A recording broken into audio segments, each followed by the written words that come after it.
Hello, everyone. My name is Lav Kanoi, and I'm a fellow at the Institute of Sacred Music at Yale University. From wherever you may be joining this webinar, welcome. Here at Yale, I help to run the Religion, Ecology, and Expressive Culture Initiative, which seeks to amplify cross-disciplinary and integrative work by scholars, artists, religious leaders, and so on, who are working at the intersection of religion and spirituality, ecology and the environment, and the arts and expressive culture more generally. The present webinar is part of Thru's programming for the year, and you can find out more about our initiative and our programming on our website. I'd like to begin by thanking our panelists in advance for their participation and for sharing their work, and to all of you who are watching this webinar for your interest and engagement. This webinar would not have been possible without the support of a wonderful team at the ISM, including Katya Vetrov, our program coordinator, Craig Kirtland and Amanda Patrick, who handle marketing and communications, and Dr. Eben Graves, who's Associate Director and handles the events and Fellows Program. Thanks go to all of them and to all of you for being here. As an environmental anthropologist myself who works on water, I'm very excited about the webinar today. Entitled Sacred Africana Aquatic, Exploring Abundance and Scarcity Through Ritual in Burkina Faso, Cuba, and Haiti, this webinar is convened by Dr. Benedict Coleman-Tobias, who is also presenting as a panelist today. With Dr. Coleman-Tobias, this webinar brings together scholars of Africana religious cultures to dive deeply into the water-based epistemologies of three Africana communities in Burkina Faso, Cuba, and Haiti, to probe liturgical language, ritual performance, and spiritual entities for aquatic common threads. What unites this dialogue is an attention to cosmological imagination and to utilizing sacred stories and performance as a constructive site for African Atlantic religious theorization. In terms of how the webinar is organized today, I will briefly introduce our esteemed panelists and discussant all together and in the order that we will be hearing from them. Each panelist will have about 15 minutes to make their presentation, and we will then hear from our respondent, Dr. Rachel Elizabeth Harding, who will also have about 15 minutes to offer her responses. We will then open it up to conversations between the panelists and also invite questions from the audience for another 40 minutes or so. Those who are joining as attendees, you can type in your question using the Q&A box below, which should be at the bottom of the screen, and I will then bring them to our wonderful panelists. So to introduce our panelists in the order of their presentations, we first have Christina Taina Deze. She's a PhD candidate in American religious cultures in the Graduate Division of Religion at Emory University. Her scholarship on Africana practical theology focuses on African heritage religions, particularly Haitian voodoo, with special attention to motherness, the poetics, and the environment. At Emory, she's a Centennial Scholars Fellow, and externally, she's been awarded the Ford Foundation Predoctoral Fellowship. Welcome, Christina. If you'd just like to turn your camera and just say hello, that would be wonderful. Christina. Our second speaker will be Dr. Meredith F. Coleman-Tobias. Dr. Coleman-Tobias is Assistant Professor of Religion, Race, and Ethnicity in the Americas at Mount Holyoke College. She specializes in Caribbean and North American iterations of African Atlantic religious cultures. She's specifically interested in contemporary religious migrations, and her current research project focuses on Sobonfu Some, a deceased Burkinabe spiritual teacher and leader based in Sacramento, California. Investigating Some's ritual work and mission in Western countries over the last 2 decades, she examines African and non-African descendants' intentional practice of Dagara spirituality in North America as a lens through which to understand historical and contemporary Africana religious formations. She's writing a comprehensive spiritual biographic manuscript documenting Some's life and work, the aquatic life of Sobonfu Some. She brings to her research a background in community theater and interrogations of performance, placemaking, and knowledge reproduction significantly inform her understanding of religious communities. Meredith's research has been supported by the Forum for Theological Exploration, the Ford Foundation, the Louisville Institute, and the Social Science Research Council. Welcome, Professor Coleman-Tobias. Our third speaker is Dr. Maya J. Berry. She's an assistant professor of African diaspora studies in the African American and Diaspora Studies Department at the University of North Carolina at Chapel Hill. A dancer and an anthropologist, her theoretical and methodological approach to scholarship is interdisciplinary with a geographic specialization in Cuba. Professor Berry employs performance as a methodology and an analytical lens to focus on both the movements of Black collectives and the techniques of the body through which political praxis is enacted, allowing for an intersectional and intimate understanding of how Black collectives mobilize in modernity. In addition to her book, Defending Rumba in Havana, The Sacred and the Black Corporeal Under Commons, which was recently published earlier this year by the Duke University Press, Professor Berry has published extensively in journals, and her scholarship has been supported by the Ford Foundation, the Wenner-Gren Foundation, and the Institute for Citizens and Scholars, among others. Welcome, Professor Berry. And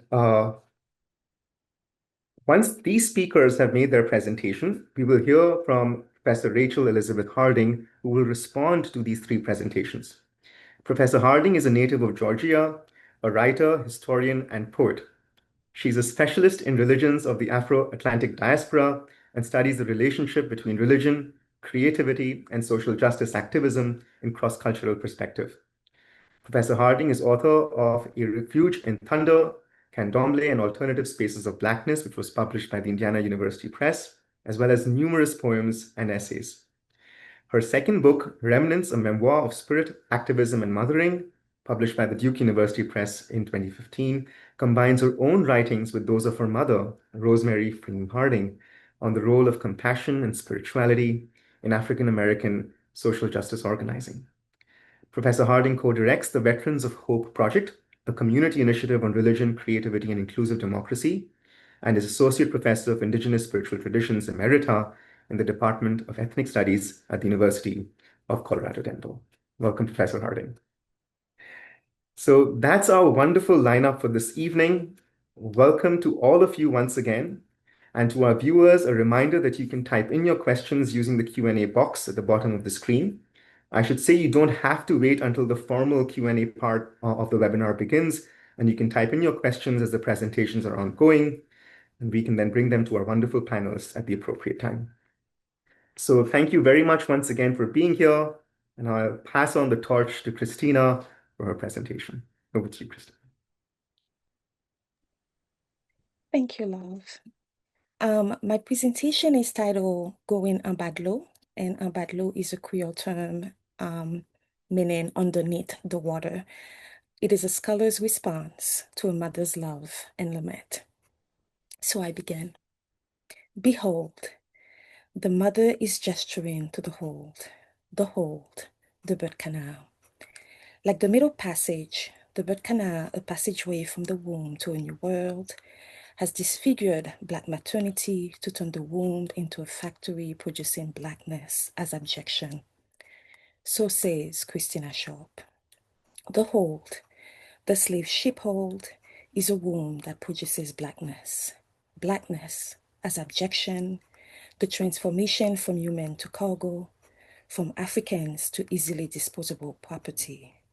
Blackness is also a forgotten space, a space that language cannot understand. Language cannot capture the suffering. Hence, the whole describes the space where language falls apart.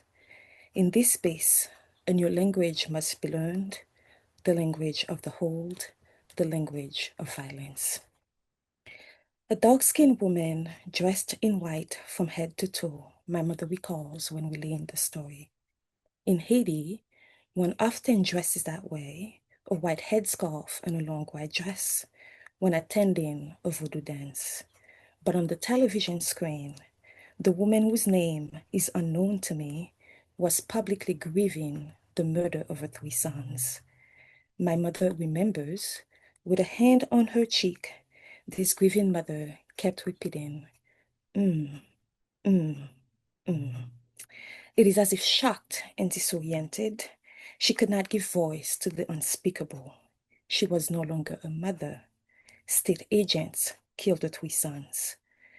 Though she could not find the words to describe her pain, she pointed to her vagina and made a gesture that seems as though she was putting her children back in her womb. Finally, referring to her labor pain, the grieving mother said, "Douleur apram na chouchou mwen." I feel the pain inside of my vagina. Both Greek and psychoanalytic literature gives us a strong emotional image for the vagina as a haven from the threats and cares of life, the goals of regression toward our peaceful origins. Christian theologian and psychotherapist Thomas More underscores.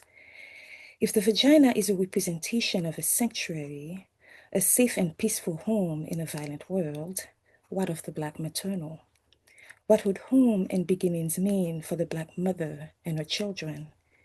In Haiti, peasant women without a formal education, are not seen as mothers but as pariahs, and their children follow. These women and their children are always and at all times outside of the nation. Forgotten, they are made to feel small and insignificant to the wider world. Invisible, these women have a life and create lives that are easily disposable. Consequently, in Haiti, similarly to the US, a Black mother, particularly one who is poor, carrying a child, is also carrying a brutal history. What is terrifying partakes of the abyss, 3 times linked to the unknown. First, the time you fell in the belly of the boat. 4. In your poetic vision, a boat has no belly. A boat does not swallow up. A boat does not devour. A boat is steered by open skies. Yet, the belly of this boat dissolves you, precipitates you into a non-world from which you cry out. This boat is a womb abyss. It generates the clamor of your protest. It also produces our coming unanimity. Although you are alone in this suffering, you share the unknown with others whom you have yet to know. This boat is your womb, a matrix, and yet it expels you. This boat, pregnant with as many dead, as living under the sentence of death. Here, I am only citing Glisson's text, La Barque Ouverte, the open boat, that speaks of beginnings. It describes the genesis of those African peoples kidnapped from their homeland and forced to voyage to the New World. The beginning of the New World, the African diaspora, starts with the unimaginable. 30 million people exiled from their homes in the span of 2 centuries to become enslaved in foreign lands.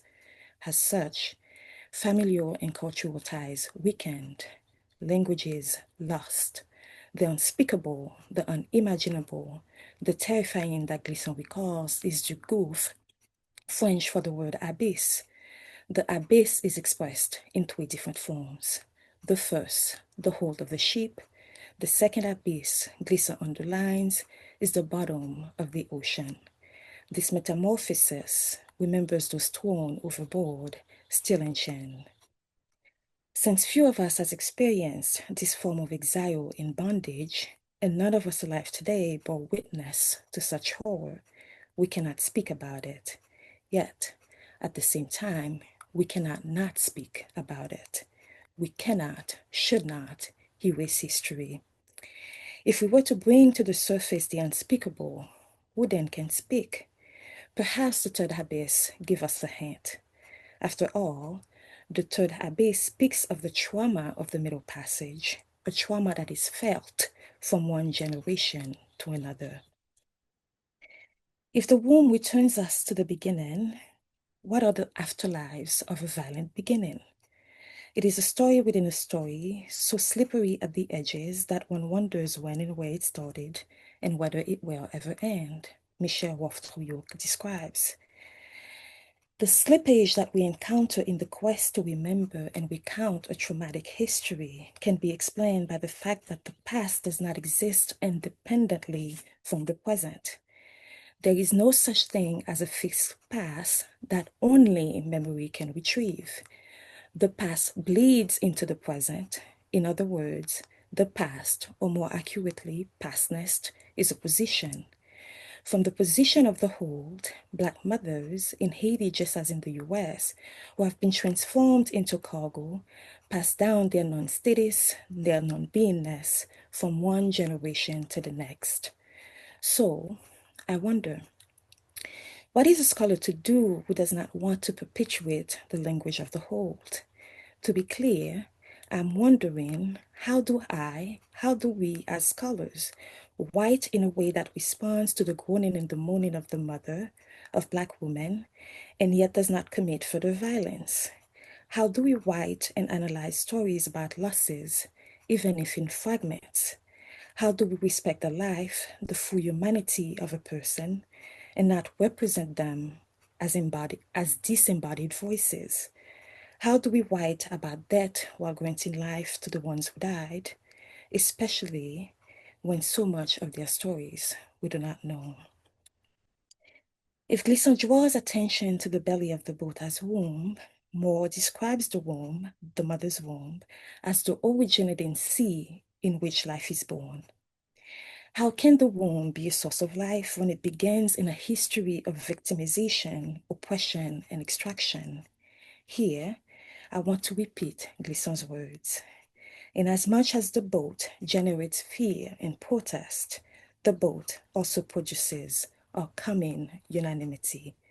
Although you are alone in this suffering, you share in the unknown with others whom you have yet to know. Put differently, we enter the womb, which is the source of life, when we come to know the womb as a relational matrix.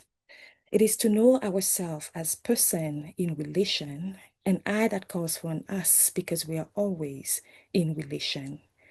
Without disregarding the need for opacity, Glisson, describing the boat as womb, speaks to a singular person, a victim of the crossing, yet when this individual recognizes that in the wake of the middle passage, the singular shares the unknown with others not yet known, this space of that, the belly of the boat, becomes the womb that births a new community. The community is not funded on a particular land, but in the abyss of the sea. The abyss of the sea, part of the Ambadlo. Much more than a hunting history, the Ambadlo is also sacred site. For Haitian, the Ambadlo, meaning here underneath the water, is a place where the dead, the living, and the yet to come meet and heal one another. As such, the Ambadlo is a place where life and death meet, a site of ending, and a site of new beginnings. Though I attempt here to briefly describe the Ambadlo, I must state that the Ambadlo cannot and should not be fully known or understood. As a space of great opacity, the Ambadlo, the world's poetic, cannot be measured, cannot be reduced to rational, scientific, or theological doctrines. This is not a failure of thought and widening. Rather, as we encounter this space of great opacity, as Maya Rivera calls forth, may we come to know that the world constitutes your body and mind, and our bodies enter into the constitution of the world. They are intimately our own, singular and irreplaceable, and yet formed by and given to the world. May we embrace the poetics that aims at expressing in style a stance toward knowledge that affirms being attentive to loss and opacity, interruption and silence. Although the poetics learn from the poetry, poetics is not always poetry. Drawing from Glisson, Latina theologian Maya Rivera argues that the poetics refers not only to diverse styles of writing, but also to modes of knowing, being, and acting in the world. For us, Africana practical theologians, met with the world's poetics, we should not remain indifferent. To the contrary, the scholar who is receptive is summoned to go en badlo, to be entangled with spirit energies, ancestors, the unborn, and spirit alike, and learn from them. The willing scholar accepts this invitation to go en badlo, open to being transformed. She enters the Ambadlo, the womb, knowing that she's embarking on the process of birthing herself anew. In turn, she becomes a Shwal. The Shwal, one who surrenders to death, a witness to the unknown, body becoming vessel. Vessel, Christina Shop defines, is a container for holding something, a person into whom some quality, such as grace, is infused, a watercraft bigger than a rowboat, especially a ship. Ship is intimately tied to cargo, a body owned and made into property by one who seeks to dominate and control another. Such way of perceiving power, domination, and control is also a definition of possession. We are relational beings who are shaped by our interaction and encounters. Who do we choose to become with? How do we allow the people whom we meet to transform us and thus our scholarship too? How do we respond when others call for us to see them? If as a vessel the scholar is also ship, that is, the one who holds, as in contains cargo, with a willingness to be made over by the things of the world she seeks to understand, the unknown and the other, the scholar reimagine the sheep, the vessel, as that which old, as in carry, remember. The scholar who goes en Badlo begins with an inward journey in which she allows herself to feel the grief of being reduced to cargo, and sometimes in grief we merge. Put differently, to grieve is to love. The one who grieves opens herself to the world, and this exposure makes her vulnerable to all that the world has to offer. She does so anyway because if she shuts herself to the pen, she shuts herself to love, that which allows her to create. Opening herself to the world, including the other, she makes space for those who are believed to have no stories, the one whose stories have been denigrated and silenced, to share their histoire. Love thus become a process of remembering. Affective memory is different from history. While history, a desire to reconstruct the past, adopts an objective gaze, memory seeps into the emotional history of a family, a people, and a community for generations. Such memory is positioned in the communal, that is, affecting not only one individual, but a community. But why remember? Why seek to memorialize a loss? We remember to turn our cries, screams, and grief into the poetics. Indeed, remembrance brings back to the surface that which is buried and concealed. If history makes invisible the perspective of the enslaved and their descendants, those rendered cargo, for the conception of the invisible, meaning here, the Ambadlo, defies the logic of established scholarly patterns for thinking about archival form as either seen or unseen, material or ephemeral, silent or spoken. Put another way, the Ambadlo does not simply calls on us to see the known world, the pen that is present, yet remain hidden in the visible realm, but also to be a witness to the unknown. Moving closer to the sea, the Atlantic Ocean, that which holds histoire, story and history, a history that goes beyond words, the scholar as Schwal awaits in silence. Her posture is a receptivity to the manifestation of the spirit, an openness to the law.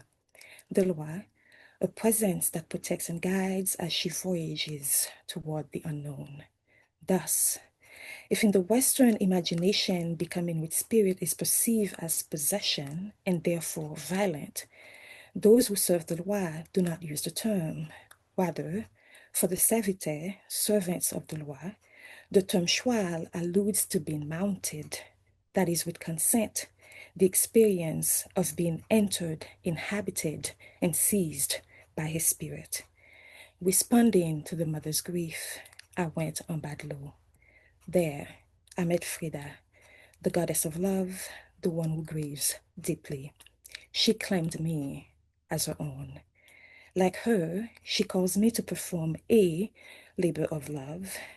The labor of Frida is as endless as the capacity of people to dream, and in the very act of accomplishing that dream, to have already dreamt again. After all, the place of ending is also a site of beginning. From the Ambadlo, I encountered a world that can never be fully achieved, and nonetheless a space that I, a serviteur, should always strive to inhabit. The Loa, the goddess, and a Shwal co-create. I end here, and I'm passing the torch to Meredith.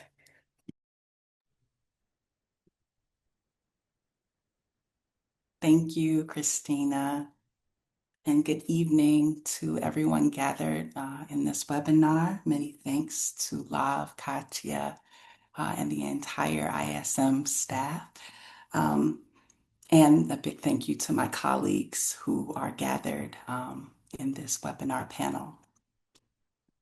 Sabanfu Somé, the protagonist of my research, spent 27 years working in collaboration with and apart from her ex-husband, the late Malidoma Somé, as a facilitator of West African ritual in the United States and other Western countries before she died in January 2017.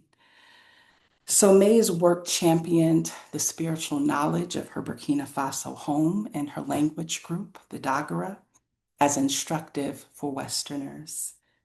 In addition to ritual facilitation, Somé maintained an active website, published 3 books and 1 audiobook, founded a nonprofit organization, and functioned as the primary subject of 3 documentaries and numerous interviews. Mapping Somé's work within contemporary Africana religious geographies, my forthcoming book, The Aquatic Life of Sabanfu Somé, is concerned with the legacy she left after death, examining 2 prevailing and arguably rhetorical stories about her life and death. One story says that she came to the West to teach rituals and thus fulfill the life purpose of her name, keeper of the rituals. The other story says that she came to the West to raise money for water wells in rural Burkina Faso. These 2 life missions are not oppositional. Rather, they tug at 2 critical nodes along a continuum of Africana religio-cultural expression, serving others while satisfying an interdependent destiny. My project situates Sabanfu Somé's work as post-colonial in its purview. Somé utilized proselytizing colonial strategies to advance Western spiritual freedom through African spirituality. Ultimately, I contend that spiritual freedom was short-circuited by the demands of philanthropic engagement.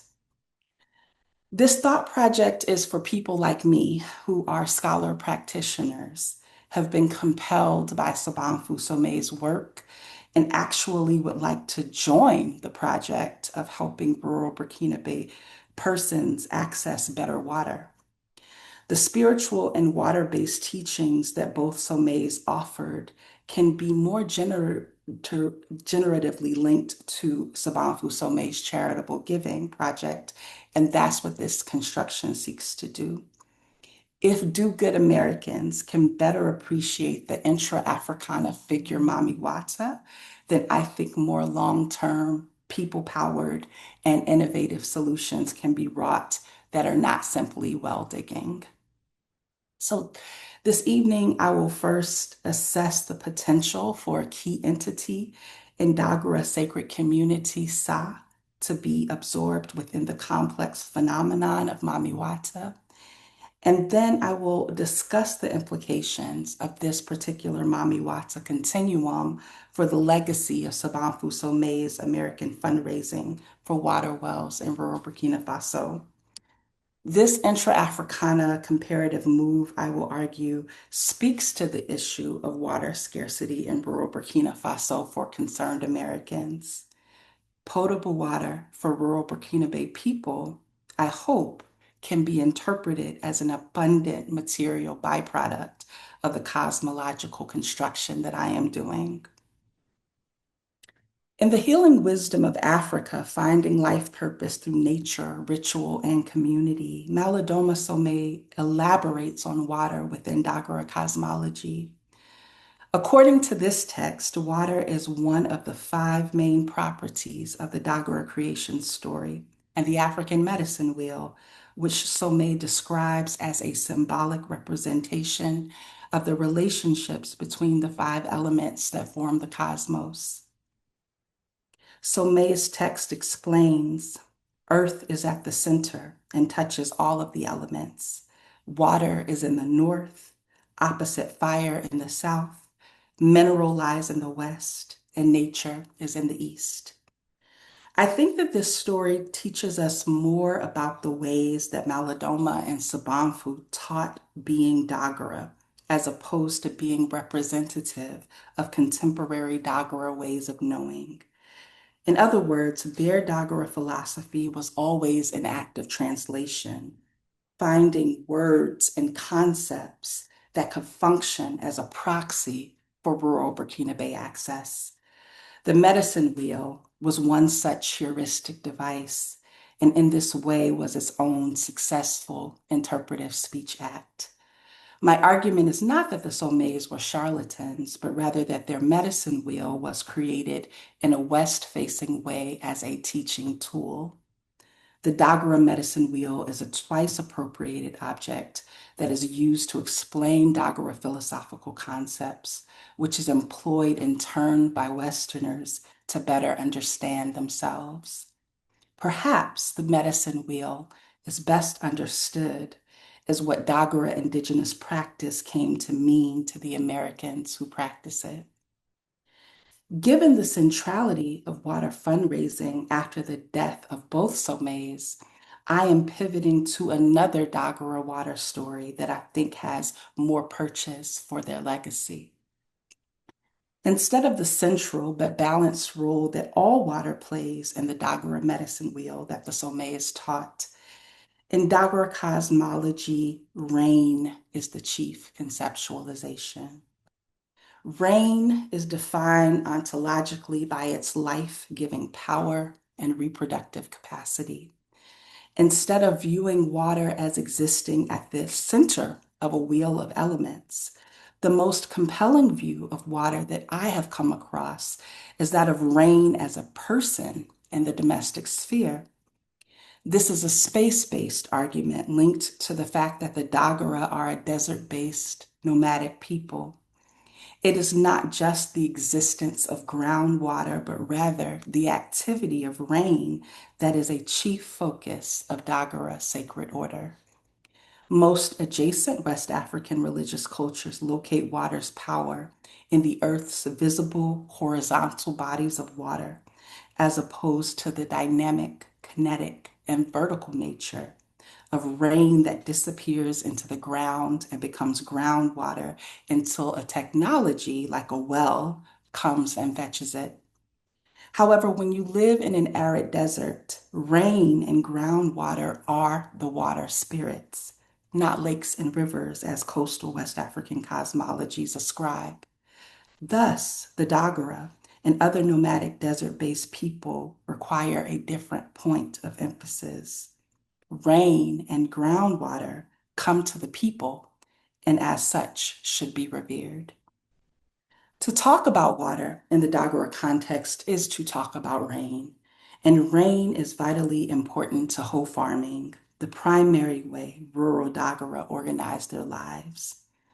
According to Dagara anthropologist Alexis Bekyane Tengun, the hoe farming around which many rural Dagara people orient themselves mirrors Dagara cosmological ordering and relationality. Unlike biologically based lineage and or the community organizing itself around a chief, as is common in other parts of West Africa, Dagara social ordering takes its cue from how the people perceive the relationship between the rain, sun, and moon. Rain has more functional properties as a facilitator of hoe farming, but it is also central to Dagara societal thriving and lore. Tengun writes, Sa, or rain, is often presented as the fatherly figure of the space above. Father Rain is conceptualized as the owner of the space above, which in turn is visualized as a universal homestead, both physically and socially. It follows that he sends his son, Sabi, to the earth in the form of raindrops. And so it goes that Dagara cosmological ordering is animated and sustained by the sacred impulses of Sa, rain. This cosmology has a different narrative starting point from the Western-oriented, Dagara-inflected rituals of the Sommets for Americans. In this narrative, rain initiates and rain sustains. Rain functions as the first creative impulse of the universe. Tengen writes, "The source of all water is rainwater." The domestic role of Sa, Father Rain, exists along a continuum of parentified water deities in West and Central African religious traditions. In surrounding territories that are ocean-facing, the spiritual discourse revolves around Mamiwata, a canopy and oceanic deity. For the landlocked Dagara people of Burkina Faso, however, there is sometimes no distinction between river and ocean. Anthropologist Carola Lentz writes, originally, only the Black Volta River was referred to as Man, sea. In recent times, however, some people have also begun to refer to the Atlantic Ocean on the coast of Ghana as Man. There's every reason to believe that the cosmological references of specific elements change as people come into contact with similar and more englobing ones. In other words, the landlocked nature of Dagara life has projected an aquatic imagination onto the most proximate sources of water, rain, and also the river. While the ocean and river are distinct bodies of water, Lentz's observations suggest that the two are seen as synonymous by Dagara people. It is for this reason that I believe Mamiwata to be a fruitful comparative Africana conceptualization with which Americans should think about Dagara cosmological impulses. I am arguing that reproductive waters are the civil religion of Africana life, with Mamiwata constituting the fullest representation. It is productive to ask whether the ontological heft of Sa, Father Rain, can converse with locally revealed entities that also rely on rain's transmutation. The multi-sided Mamiwata is a water spirit revealed across large swaths of Africa and increasingly its diaspora. Within recent scholarship, Mamiwata is most often associated with the Vodun legacies of Benin, Togo, and Ghana and their Western diasporas, and she is considered a venerated deity by many West African language groups.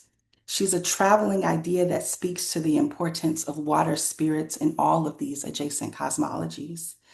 Scholars of Africana religiosities acknowledge her importance as a specific entity unto herself, locally relevant in place-specific ways, and she tethers many Africana water spirits.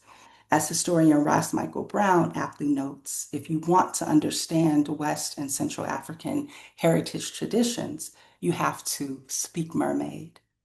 In other words, aquatic beings with supernatural powers are a lingua franca among West and Central African cosmologies and their diasporas.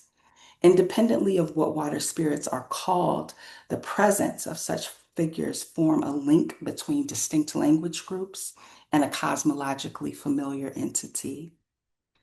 While it makes sense that a landlocked people like the Burkinabe do not have the same ichthytic ontology of Mamiwata because of their distance from the coastline, something about Mamiwata compels her presence across the continent and Africana world, especially arid places like Burkina Faso. If Mamiwata is ontological water in its fullest expression, and even a composite of the maternal figure of water found in so many Africana religious traditions, it follows that in Burkina Faso, she must also be connected to thirst. Mamiwata is a fulfillment and also a longing, a manifestation, and also a prayer. Because Mamiwata has been both a response to colonial encounters and a cosmological answer to many societal stressors, she could also show up here as one intra-Africana answer to the problem of water scarcity in Burkina Faso for American do-gooders. Further, since devotion to Mamiwata is pervasive in Ghana, and northern Ghana is Dagara land, this means Ghanaian and by extension the Burkinabe Dagara people have had encounters with Mamiwata. In a landlocked context, she transfigures from being mermaid adjacent to perhaps a parental figure who gives water and rain form. In other words, Sa is her localized iteration. In fact, there is explicit evidence of Mami Wata in Burkina Faso communities. As art historian Christopher Roy explains, the presence of Mami Wata, a spirit from the swamps and lagoons of the Niger Delta and the dry, dusty plains of West Africa, is a testament to the constant flow of ideas as well as goods and people from one part of Africa to another, spreading patterns of belief and the art forms that serve to communicate them. The image has spread across the continent and is now ubiquitous in sub-Saharan Africa. Her presence amongst the Bois is evidence of their willingness to adopt any new idea that will help them deal with the challenges of life in a difficult environment. An exhibition curated by Roy at the University of Iowa found the Dagara adjacent Bois people in Burkina Faso celebrating Mami Wata. Mami Wata has clearly taken on localized significance in disparate parts of the African continent and the diaspora and is thus a dynamic figure. Archetypes of her are yet to be born. I believe it is productive to look toward Mami Wata as a cosmological answer to the conundrum of water scarcity in Burkina Faso. Tropes of her nurturance can be helpful in moving toward a more robust understanding of her symbolic purchase amidst water scarcity. For invested Americans, Mami Wata can be appropriated in the Burkina Faso dry savanna vis-a-vis a trans-Africana localized way of understanding water.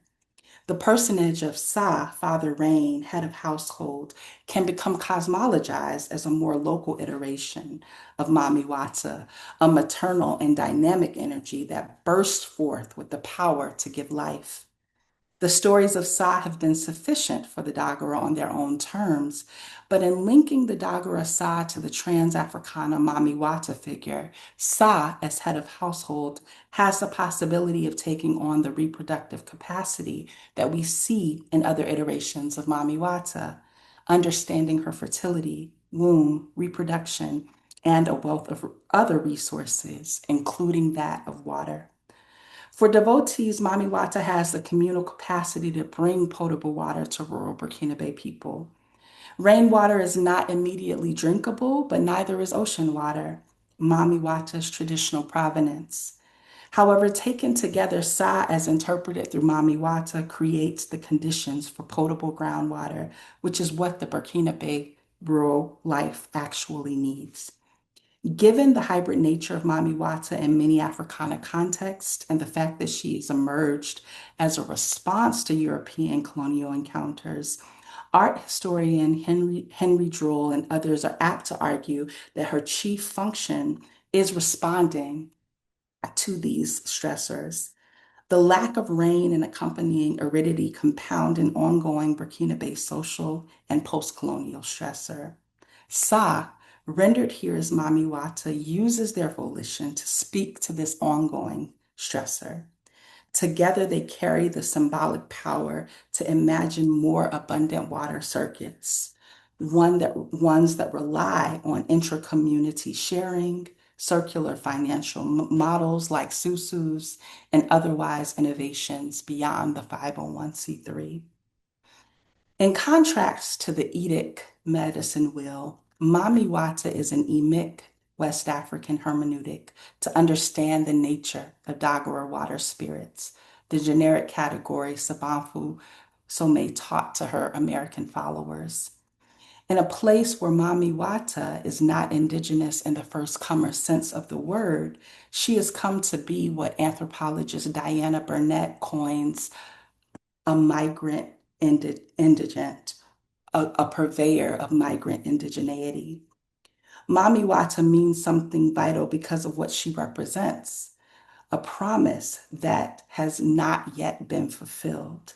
She represents access to unlimited water. Indeed, she comes from and returns to that same source.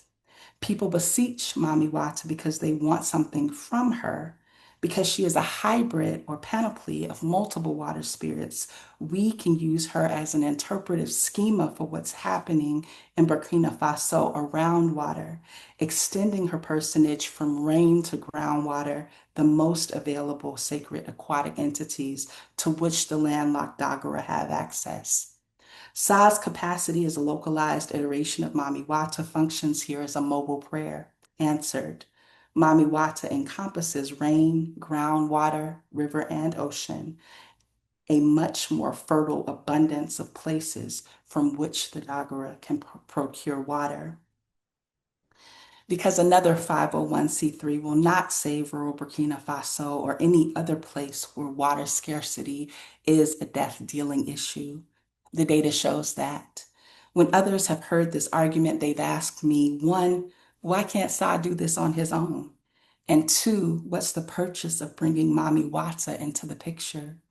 Again, this constructive response is for the do-gooder Americans who are deeply in Dagara cosmology vis-a-vis the teachings of the Sommes, namely the medicine wheel, and who want to help rural Burkina Faso and do that through a devotion to generic water spirits amongst the other elements of the medicine wheel.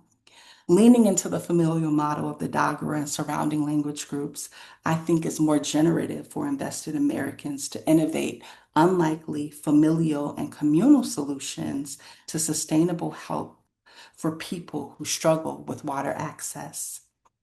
The broader ethical questions that I'm considering include, what does it mean to do good while knowing that good is severely limited? My work offers a meditation that takes seriously the good-hearted work that potable water nonprofits do, but it also illumines how the same work, always narrated as novel, is reproduced in varying developing countries to no sustainable avail. Asking how nonprofits take seriously the overlapping issues that affect water access across sub-Saharan Africa, climate change, a growing population, increasing urbanization, and more water being used for household and industrial purposes, my work challenges how those of us who support such organizations can hold them to the spiritual imperatives that Sabanfu Somé taught and lived. Given the spiritual values that Somé professed, the United States and really the world aid in an ecosystem that relies on foundations and nonprofits to hold the container of any sort of do good, which belies the spirit first, community sufficient, and nature based cosmology that Somé taught. Of course, in highlighting the disconnect between philosophies of self-sufficiency and philosophies of water charity, we come up against a particular sacred cow of how things go in the way of charitable giving. And that's the epistemology that folks concerned with potable water in Burkina Faso should return to for both adjudicating the problems of physical water scarcity and economic water scarcity. Here I am offering one of many constructive possibilities. And of course, with our current administration and its cuts to USAID, amongst others, I think that this emic work is needed now more than ever. Thank you. And now I'll turn it over to my colleague and friend, Professor Maya J. Berry.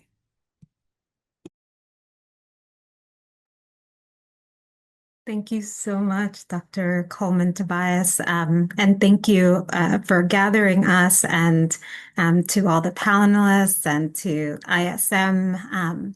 It's particularly special to be speaking back to the ISM. During my fellowship there is where I really got the book off the ground. And so I'm happy to be able to share an excerpt of chapter 2 of the book today. And I have some slides that I will share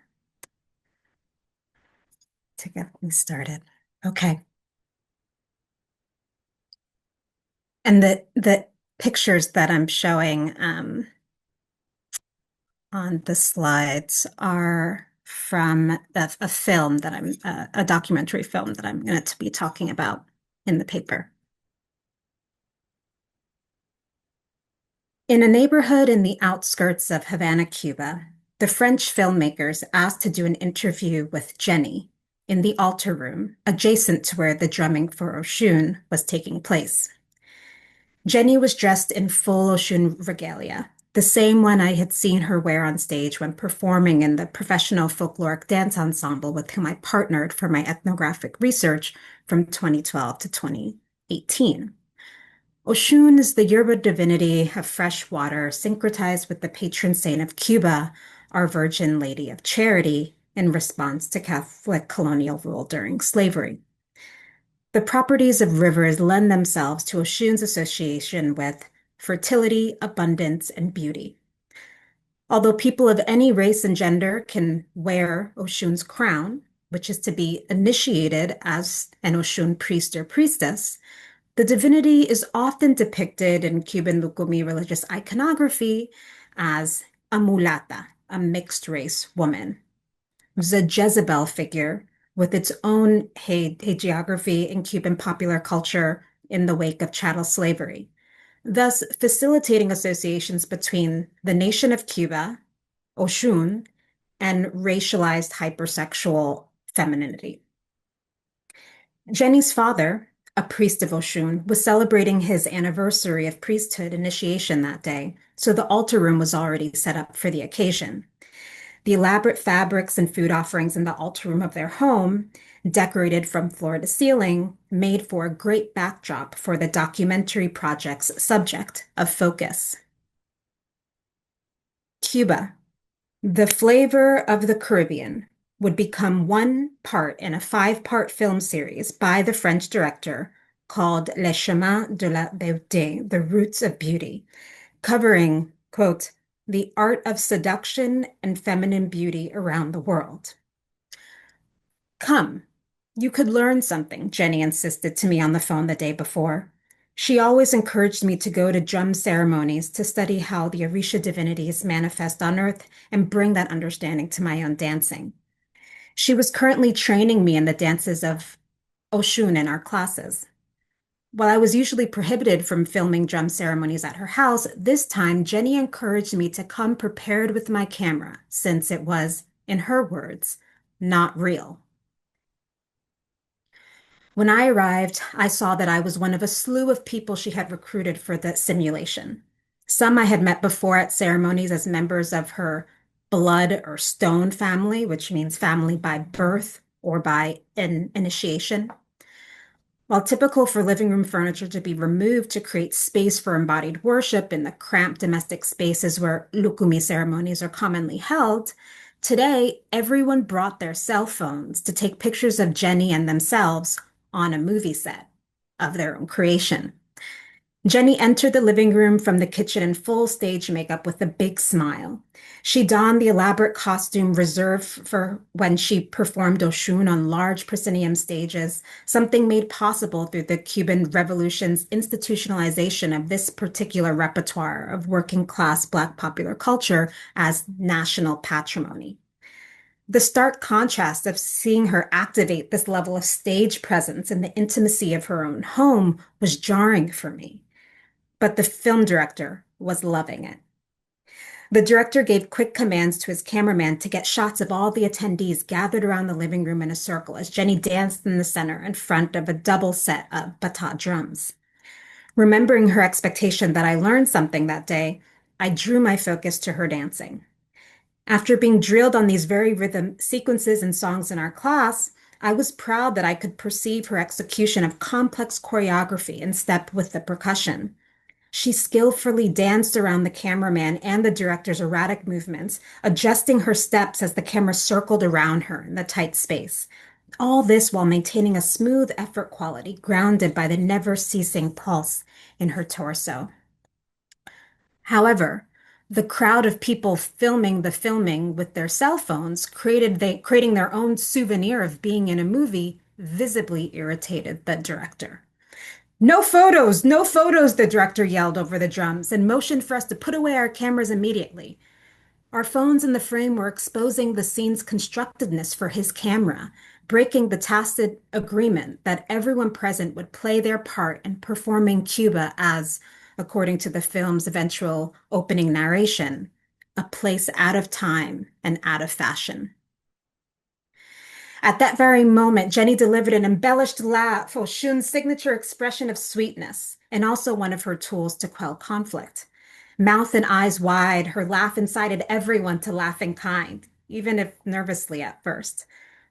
I was not sure if we were laughing with Oshun in homage to the divinity's charm or laughing at the director who felt entitled to take control of the looking at the drumming in the first place.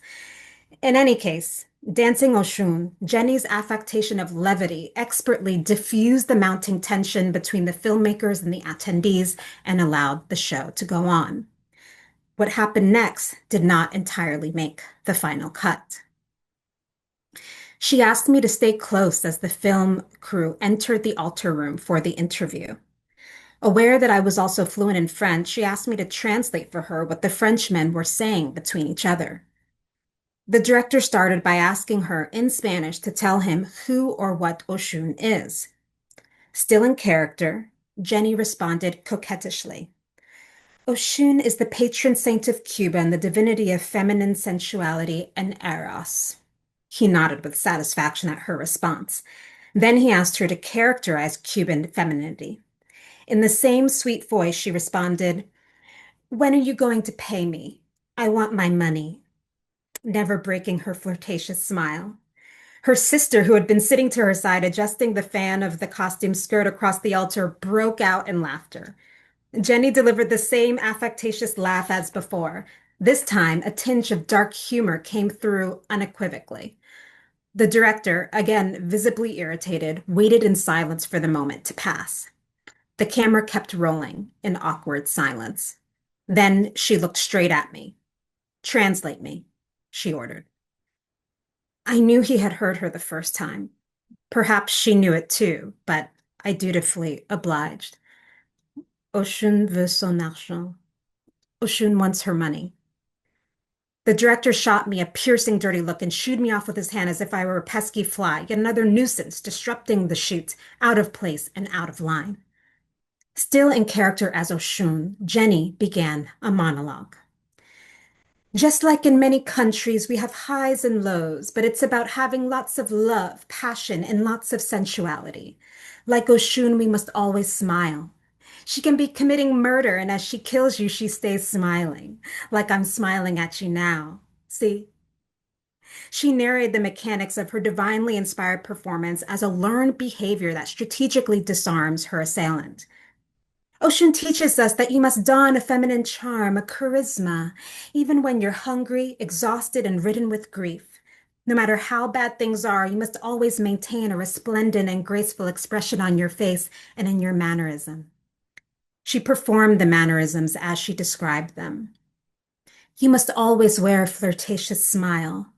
That's why Europeans like you come looking for us Cuban women, right?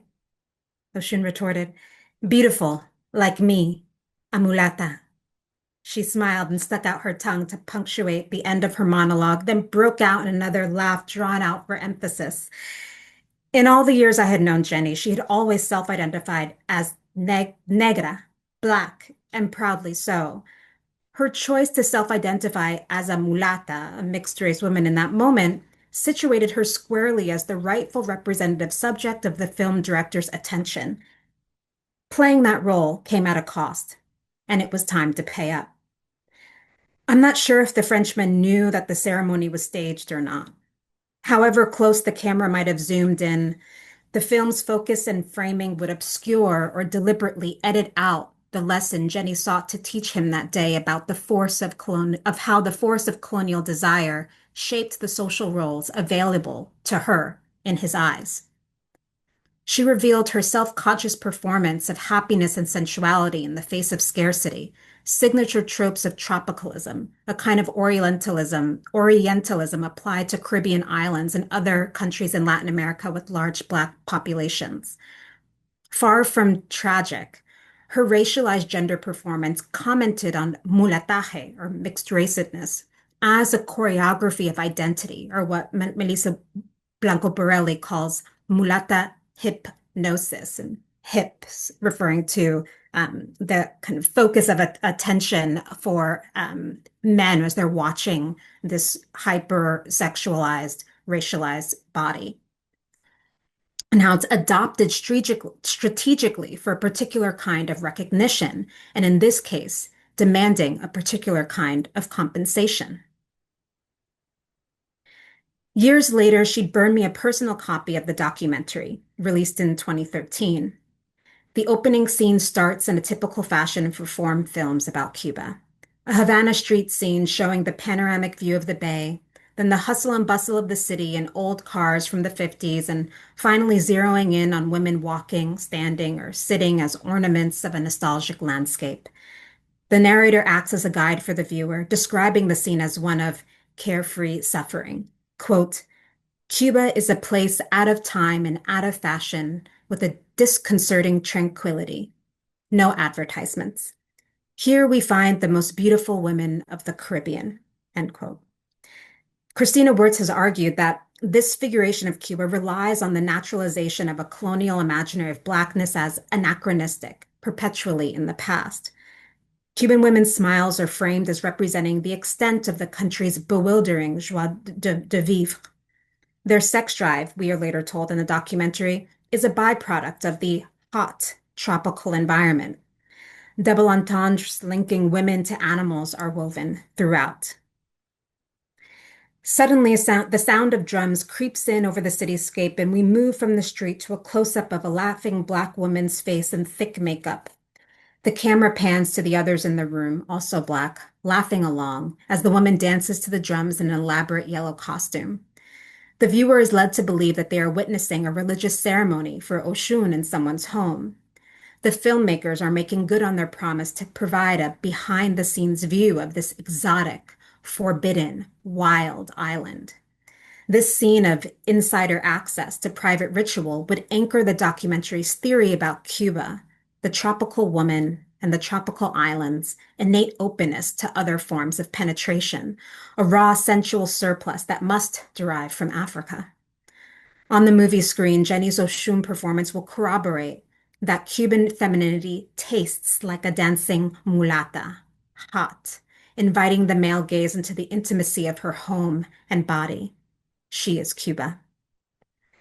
While according to Jenny, the ceremony was not real, there is much I have tried to learn from Oshun's dance for the camera. After all, the socioeconomic conditions of precarity and scarcity within which practitioners interpret Oshun's divine domain of influence remain very real.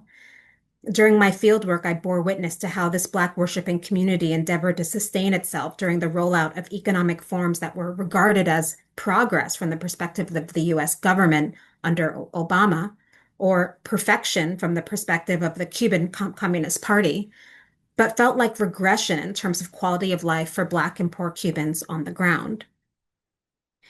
My book, Defending Rumba in Havana, the Sacred and the Black Corporeal Undercommons, draws attention to Black popular dance as a window into how ancestral and initiative modes of relation, once constructed by the enslaved, have been adapted by their descendants to remediate and reconfigure gender-specific racial constraints of private market expansion in post-Fidel Cuba. My ethnography puts forth this idea of a Black corporeal undercommons to highlight the kinds of embodied labor that go into constructing an alternative space of relation formed within the Black working class that has real material implications for how a changing socioeconomic landscape is experienced in the everyday. It is a Black geography found in choreography. I'm directly building on Moten and Harney's conceptualization of the undercommons for Black study, as well as Rachel Harding's conceptualization of dance drumming during enslavement as a spatial practice due to the way the enslaved people repurposed their bodies to create an alternative space of Blackness in which they sought a refuge. My work emphasizes how this space is bodied forth through racialized claims of spiritual entitlement and affiliation, negotiated within gendered scripts, and fiercely defended by practitioners against the possessive grip of folkloricized Cuban nationalism. Today, after many nations have somewhat recovered from the pandemic, Cubans can still no longer rely on even the limited social safety net they had come to expect.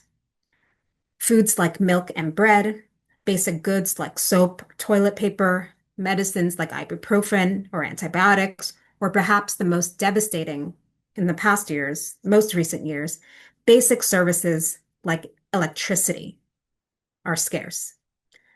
With the plummet of tourism and Trump's policies to block the influx of remittances, many in Cuba compare the economic conditions since the pandemic with the special period of the 1990s, when Cuba was catapulted into a historic depression of wartime austerity after the fall of the Soviet Union, and they agree that today is far worse. The scene I relay from the movie set, in which I too was assigned a part to play, is perhaps exceptional, but it also testifies to the everyday ways that working class Black women harness the sacred repertoires available to them on and off camera, in the street, and at the altar to help make ends meet. When Jenny danced around the filmmakers, she danced with an awareness of who she resembled in their eyes, both stereotypical and divine, in the wake of slavery.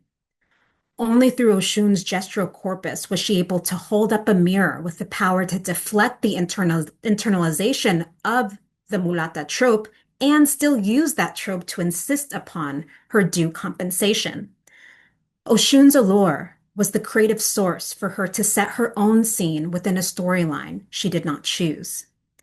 In step with Borelli, I underscore the necessity to rethink the all too familiar folkloricized scenes of women of color dancing as something other than tragic victims of their racialized hypersexualization. In other words, we must catch ourselves from falling into the trap of missing the kinds of lessons that the film's focus and framing intentionally belie. These choreographies of racialized gender are not unique to Cuba, but performed by Black women and girls across the diaspora situated within similar constraints. What would it mean to understand Jenny's Oshun performance as part of the same diasporic strategy that US Black feminists have termed dissemblance? And here I'm quoting Darlene Clark Hine.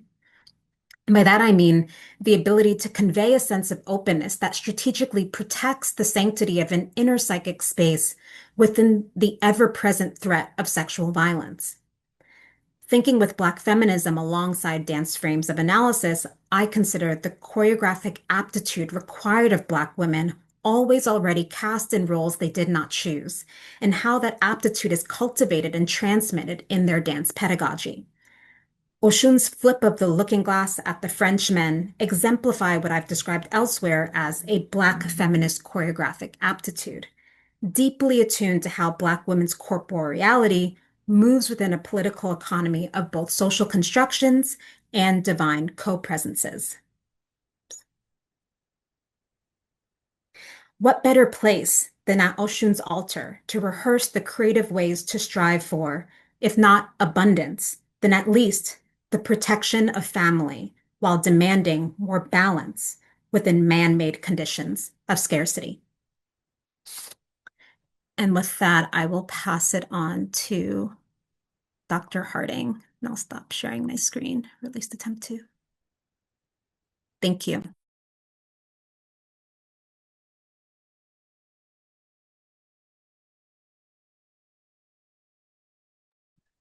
Oh my goodness. This is wonderful. This is wonderful. And I'm very happy to be with you all today and to offer some response to these magnificent offerings that we have heard. Even before the papers, Meredith Coleman Tobias orients us with the panel description, in which she tells us that these essays, these projects, are attentive to cosmological imagination, that sacred power of imagining that enables one to live in the modern world as a Black person. The choreographic aptitude required, as Maya Berry says. The creativity, the solidarities, the traumas, the presences, the resources, Christina Desert tells us. that exists en bas de l'eau. We always start with ancestors, our elders. One of the places I begin in any reflection on African Atlantic religion and history is with the late historian of religion, Charles Long. So much of Long's theoretical work on Black American religion and Africana religion more broadly had to do with understanding Blackness as a religious meaning in the world, Blackness as a religious task, as it were. Long wrote that Black people in the Americas need to, quote, crawl back through the history, unquote, that evoked the modern West, where once we were forced into a particular kind of engagement with modernity, enabling its languages through our constraints. Long suggests that the descendants of enslaved Africans must once again crawl into the depths of the historical experience of the Atlantic world to cull out a critical understanding of the significance of it all. This understanding, this critical recursus, is a vital resource for thinking creatively, judiciously, profoundly about fundamentally different possibilities for human orientation in the world. Long writes, the religious experience is the locus for this resource. What I see in these three scholars, in their individual projects, and perhaps serendipitously in this panel together, is a kind of combi, a collective effort to get something done, a combi toward theorizing African Atlantic being in the modern world, vis-a-vis the sacred stories and the rites/performances of our living. And there's so many stories, that is, and rites. This afternoon, we've heard a few stories of the Mamiwata spirit as a resource for thinking inventively, indigenously, in a diasporan tongue about how to address water scarcity. Stories of a devotee of Ia Ochun in Cuba, making a way out of no way in a global political economy that offers highly unsatisfactory choices. And the story of a Haitian mother's balked and muted lament, and how the pain of her birth canal, the loss of her sons, signs the abyss for all of us. I think immediately of the people who jumped overboard on the slave ships, preferring death in the sea to a life of torture, of enslavement. En bas de l'eau. And I think of Toni Morrison, who almost 40 years ago, as she was researching her novel, Beloved, talked about how she understood the role of writers, and I would add of scholars, of artists as well, as that of healers, reaching into the buried places, culling the unspeakable griefs, and turning them into something that does not destroy us, but that becomes an alternative vision, an alternative understanding, another experience of what it is to be human in the world. In so many ways, it is a priestly act, Morrison describes, an alchemy of art, of spirit, of ancestral attention. This is the Konbi work I see in the essays we have just heard, this effort toward cosmological imagination, toward recursive understandings. I want to mention a few things that I heard in each essay, and this, my part, is really just a riff. There was so much richness, so many insights. So what are some of the common threads among the projects? Where and how does water appear in each essay? And how is it sacred? Christina's essay takes us underwater into the depths of our sorrows, en bas de l'eau, the aqueous connection to Guinea, to Africa, the source that is our beginning as a diasporic people, Anbadlo is also our return in death, in ancestry to Africa. It is what embraced those who jumped over the sides of the boats. It is the sacredness of our sorrow, the strengths that grow from the darkness, the light that emerges there. Anbadlo. I think of Bernice Johnson Reagan and Sweet Honey in the Rock singing, I don't know how my mother walked her troubles down. I don't know how my father stood his ground. I don't know how my people survived slavery. I do remember. That's why I believe. And Meredith looks at the problem of potable water scarcity in Burkina Faso, particularly in the communities that were home to Sobonfu Some and are still home to the Dagara people. Meredith calls for a collective response from scholar practitioners who are in the academy and who are also connected to diasporic African indigenous traditions. She urges people who study and practice and share concern to help create greater access to water for rural Burkinabe communities. And Mami Wata features strongly in her discussion. Mami Wata, who is connected to a long and deep West and Central African lineage of spirit mothers who are water, sacred entities and energies who are the source of life in the world. Mami Wata and her sisters, Ochun and Ezeli Freda, Imanja and Ewa Olokun, river and ocean forces. And in Maya Berry's work, we meet Jenny / Ochun and the water that will not be deterred. The water that glides and dances and pushes around obstacles and finds where it needs to go, whether in a meandering stream or a great cataract. This understanding of water, of rivers especially, resonates with Maya's Black feminist choreographic aptitude. I love that phrase. As she says, the ways Black women are always already cast in roles we did not choose, and how we develop, with the help of our divinities, the capacity to navigate through.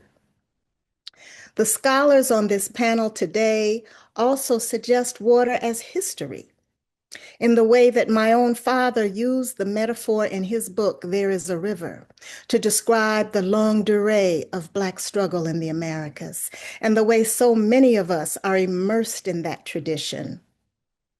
I think of sociologist Tamara Beauboeuf-Lafontaine, who 2 decades ago wrote about exemplary older Black women teachers whose pedagogy emerges from a sense of collective history and from the inclusive, affirming values of that history, from knowing that we are all related in and to this long river of our struggle in the modern world, and knowing also, she wrote, quote, not that life is unfair, but that the creation of fairness is the task of generations, that work for justice is not incidental to one's life, but is an essential aspect of affirming what it means to be alive, unquote. Finally, I think too of Ta-Nehisi Coates, who just a few days ago on a podcast with Ezra Klein said regarding the ongoing necessity for racial justice in this country, quote, I guess the privilege that I draw out of this, the honor that I draw out of this is not that things will necessarily be better in my lifetime, but that I will make the contribution I am supposed to make, end quote. In closing, I return to the cosmological imagination that connects all 3 projects in a labor of creating / unearthing theories of Afro-Atlantic being from sacred stories and rites and performance. Implicit in all of these papers is the question of how do we as scholars, Black scholars and scholars connected in any way to this global history, which is all of us, how do we acknowledge and feed our connection to that cosmological imagination, that sacred imaginary, that way out of no way that we see in Jenny's Ochun? Those resources, both ancestral and intellectual, which are not mutually exclusive, that help us find our way. We are still in the ship, on the ship, navigating these waters and the intentions of those who want us to be cargo. And yet, we are also and always, know this for sure, the ocean, the water, the river. Thank you.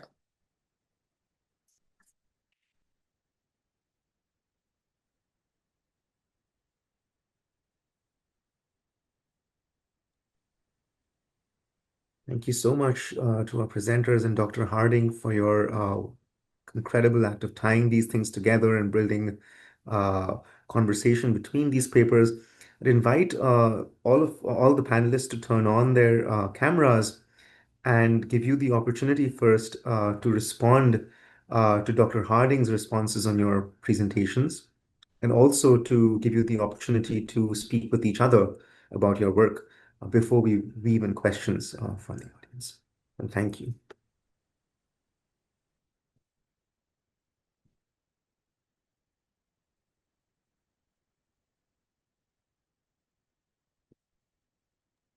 Thank you so very much, Dr. Harding, for your skillful and artful tying together of our disparate constructions and concerns. I'm most grateful, and I believe anew in our kind of aquatic possibility through your quilting. So thank you so very much.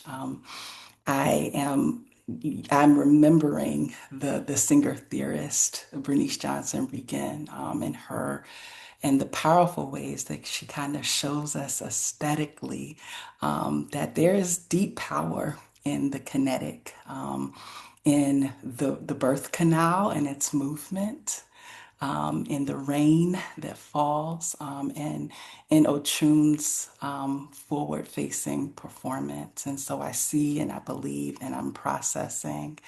And I'm so excited that we can kind of see that regardless of these disparate African Atlantic spaces, there's much that we can gain around crafting abundance, right, through the sharing of our work and our worlds. So I don't have any questions for my co-panelist right now. Just an extension of gratitude and a deep joy around what we are creating and what we are imagining together.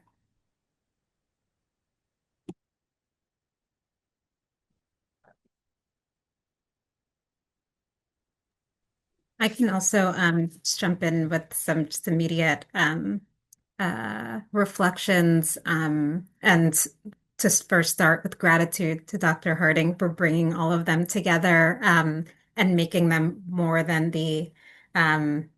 the sum of the parts, but really feeling we're part of these waters are part of these bigger connections, that when, especially as an anthropologist, you are so immersed into the local and this bringing us out into diasporic connection through this cosmological imagination was so fortifying to feel like we're on the right track. It's these moments I'm reminded of that and reassured about the contribution of the work. So thank you for that affirmation.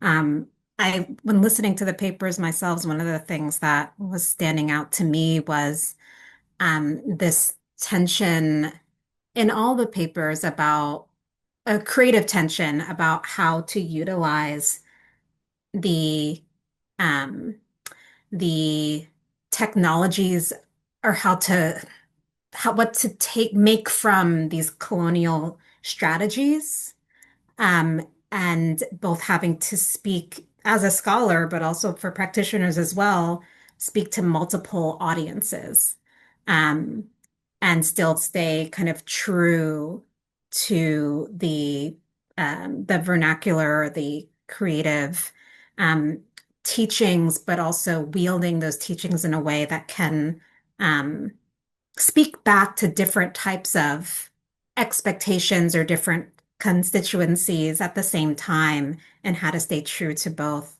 In Christina's paper, both the seen and the unseen, um, what is known and unknown, as what that means as a scholar to make what is unseen legible at the same time, to honor its illegibility and its opacity, and Dr. Coleman Tobias's work, speaking to practitioners that are Western, and kind of what is it that they need, or what is it most useful for them to see in these spiritual teachings.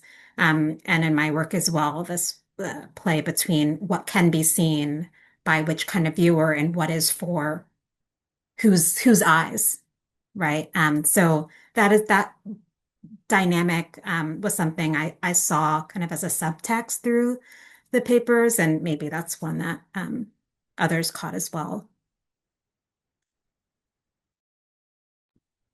Thank you, Dr. Harding, so much for your beautiful and very thoughtful response. Thank you for reading our work with such care. Um, I am, I don't know, like I was crying when you were reading, because it's just so to feel the embrace, your embrace as you speak of our work, um, it means a lot to me. So thank you so, so very much. Um, um, and I also I'm so very glad to be in conversation with all of us in this room, and seeing the ways that our work speaks to, I think a common thread is the scarcity, what it means to live in the afterlives of the slave ship, if you will. And yet, there's an and yet. And I see that in our work, the and yet is the dreaming, the creativity of thinking that something else is also possible. And how do we do that work together? So I am grateful for all of you, and I am wanting to continue to be in conversation. And let's see how that continue to goes. Thank you.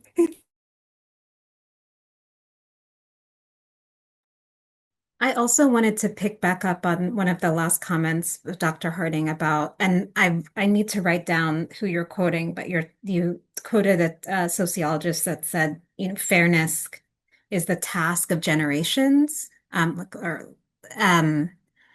and that really resonated with me, or in thinking back on my work with that lens, is how knowing that it is constructed collectively, right? It is what we make it to be, and it is what we contribute to. And at that scene, and you know, Jenny really was recruiting all of us to come and make this fair, right? Make it right. And using Oshun's lore in that facilitation of a scene that would be more fair and more balanced, I thought was just so powerful. So it was looking back on that scene through the lens of your remarks. There's other things come to mind. Um, Importantly, didn't make it in the book, but but I'm glad this is why we come into conversation, though it has a new life.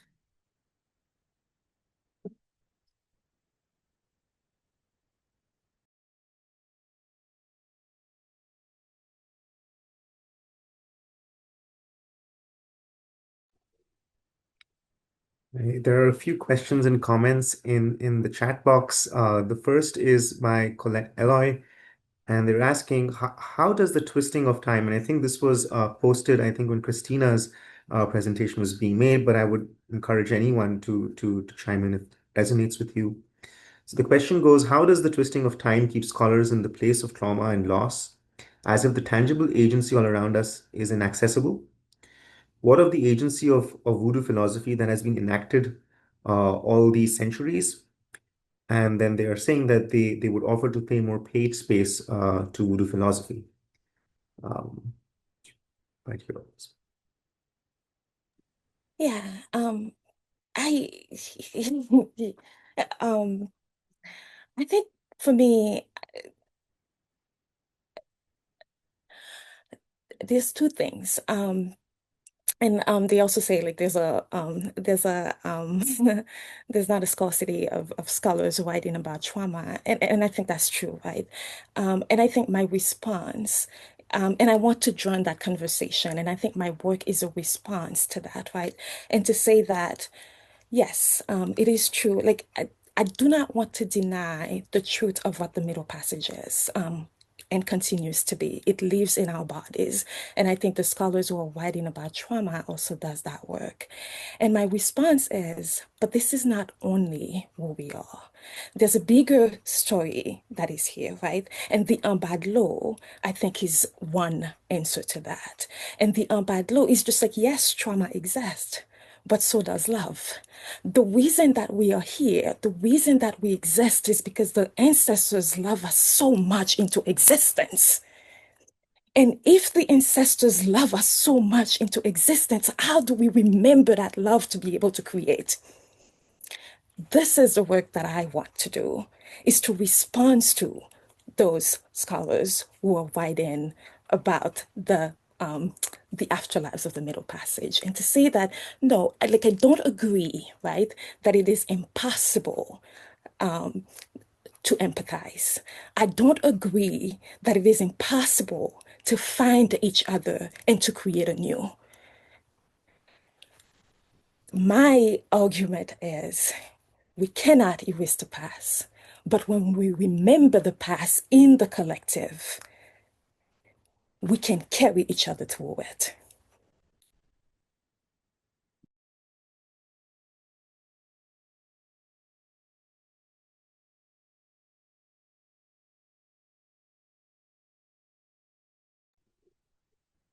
Christina, would anyone else want to respond to Christina or to the question?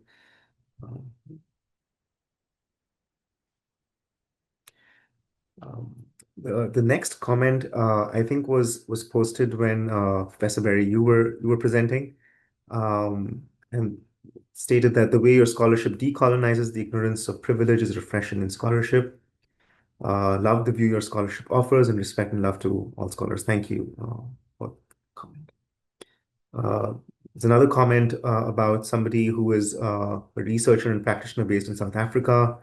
I'm sure if this person's work is rooted in Africana womanist eco-metaphysics and is shaped by their lived experience um, and their initiation in Nguni heathen traditions of the Ubuntu. I would imagine if they would want to reach out to you, they can find your emails on your website, and we'd be happy to have conversations with them and the fascinating work that they seem to be doing. There is another question by Katya George, and they're asking, how do we uphold ethnographic works and projects outside of institutional support? Or with alternative approaches as colleges lose funding to continue projects of this nature? She expresses gratitude for your work and acknowledges that combining academia and spirit is knowledge at its best. Please. I don't know if I have an answer to that. I think that's all of our anxiety right now. We're kind of grappling with it. But I also, think that's the benefit and the beauty of having a scholar practitioner panel like this one. All of us are scholar practitioners, and even if we are kind of in our scholarly modes right now, because we know of multiple institutions that do this theoretical work outside of the constraints of the classroom, outside of the constraints of monographs. Like we take very seriously grounded theory. We take very very seriously the fact that bodies theorize, and that we have access to that corporeal theorization in the lives and in the works of practitioners.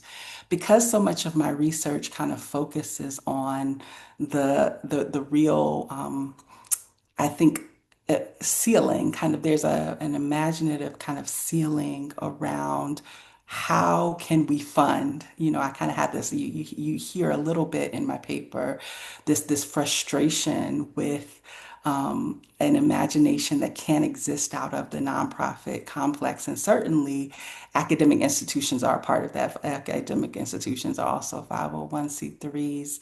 And I have found incredible purchase in the economic constellations that the communities that I study offer. Circular models, like I mentioned at the end of the paper, models like the Susu model, models like public library roundtables, models like even the sharing. I saw that there was a question in the Q&A like, will these papers be made available? Because I didn't know all the words that you all said. Like questions that kind of you know and I think that's the work, right? Like, how do we make this legible? How do we make this accessible, especially and most specifically to the people about whom we are talking? And so I think that's a question, and it's a concern that I think we all share in different capacities. We are navigating our subject positions as people who need work, and also and need our work to progress, so that we can care for ourselves and our families, and also this kind of need to know that the folks about whom we are theorizing kind of give us the models to see it made manifest, and to see it made sustainable in ways that transgress our kind of academic ambition and striving. So that's more of an answer that says I'm in camaraderie with the question. I don't quite know one answer, but I'm imagining with you.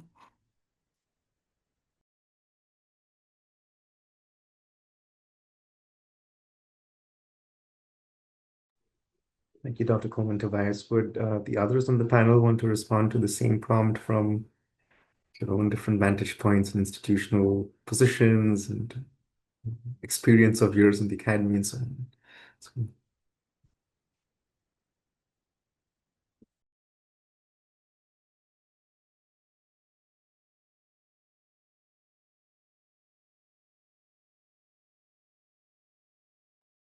Well, I'll say a little bit about that because that conjunction, that balance of that gathering of the various ways in which I appear in the academy, and the relationship between that and the rest of my life, has been a real journey. And it's actually part of the reason that I retired fairly early. That's a long story, but I did retire last year, and I'm not that old. But part of the reason was because um, I needed the space and time to do some of these other things that are related to the way I connect spirit with my work. I was able to do some of that in the academy. In fact, I think probably the academy is one of the places, one of the professions where you can craft such a space for yourself. But I found myself doing, like 3 or 4 different full-time jobs, taking care of family, taking care of my administrative responsibilities at school, teaching, and then trying to stay connected to my spiritual community, which in my case happens to be in Brazil. Um, And yet there is a richness, I think, particularly when you're able to connect with other folks um, in various communities, whether they are academic. Sometimes I connected with Black church communities, with seminaries, in my case, bring elders from my tradition to the U.S. and to have them um, engage with African American communities, with Chicano communities out here in Denver where I live, with Native American folks. I mean, that's rich. If you're at a place, or if you can, as I said, create a network or a community with people at institutions in various parts of the country who share not only financial resources, but share the resources of community that you have, of elders that you know, of artists, from Cuba and Haiti and various other places in the diaspora. Bring them to the organization or the institution that has the most money might bring them to the States, and then other places can bring them, to various cities and various states. We did that numerous times and just had joyful gatherings with people, as well as many opportunities for them to share both from their um, intellectual, philosophical traditions and from the ritual traditions as well. So I guess I would answer that by saying it is possible. It's not always easy, and take care of yourself as you do it. But that is, for me, that has been, I think, the richest part of my life in academia, is finding those ways to connect it to what also matters very deeply to me. So.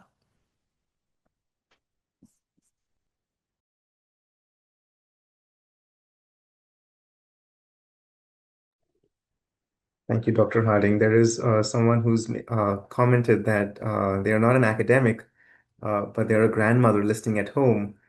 So indeed, efforts of this kind do a little bit of that incredible work that you've all been writing about and living as well. Um,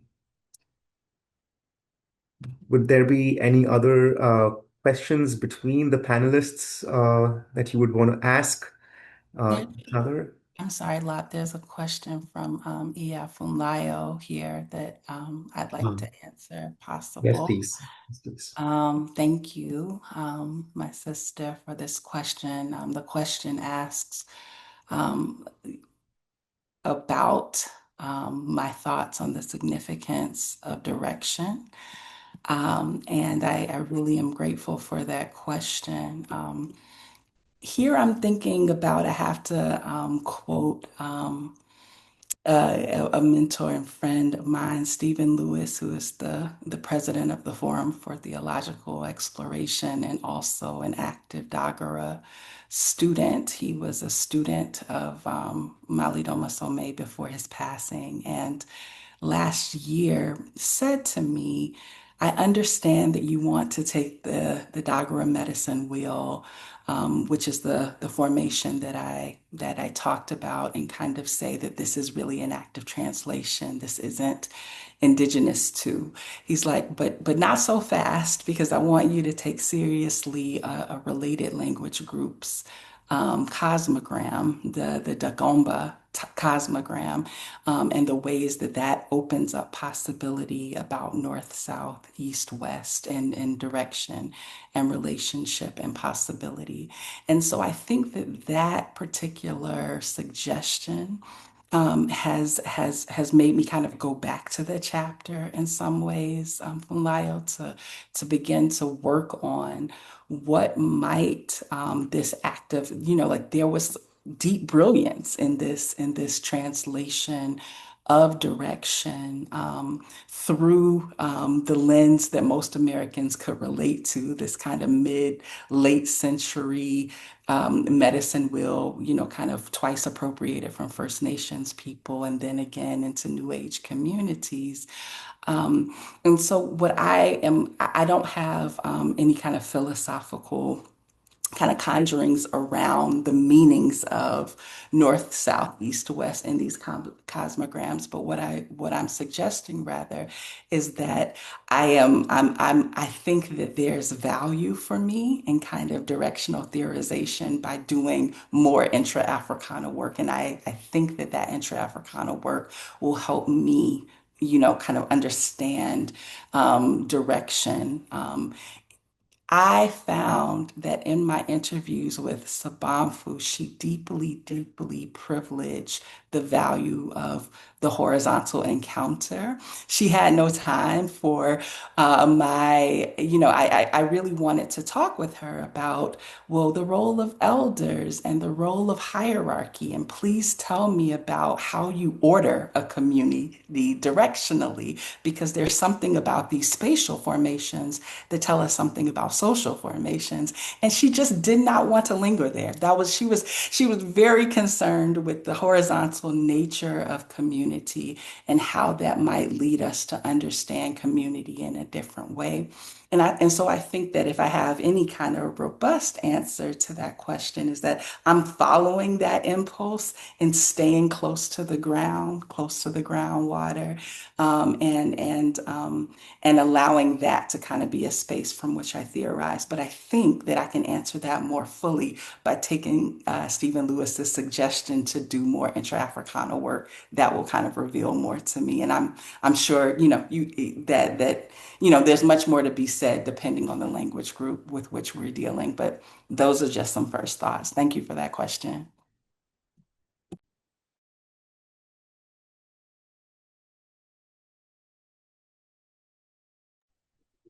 Thank you for catching that question, Dr. Coleman Tobias. This is a wonderful response. I would just say if there are no further questions, a comment by Joanna Collins Hopkins is that they are here for the and yet, and that if nothing else, we're hopeful and creative people. One of the things that stood out for me across these different presentations, Dr. Harding, your description of these three different analytics, the underwater, the movement between the skies and groundwater, and the ritual elements of performance in Barry's work, I think thing that for me was uplifting was to find these potential modes of healing in the and yet. So to not give in, even in a time of great turbulence and crisis, and water in many ways is such a political, in so many different forms, it's such a political element. And yet to be able to find this possibility for community, individual upliftment, and social upliftment, collective upliftment was very powerful. So I would like to thank all of you for your work, for sharing that work here, for discussing it with attendees and with each other. And I hope that our paths cross again soon, and that we're able to continue talking about the many different ways that water flows. Thank you again so very much. We are grateful. Thank Yes. you Thank you. so much. Thank you to the audience also.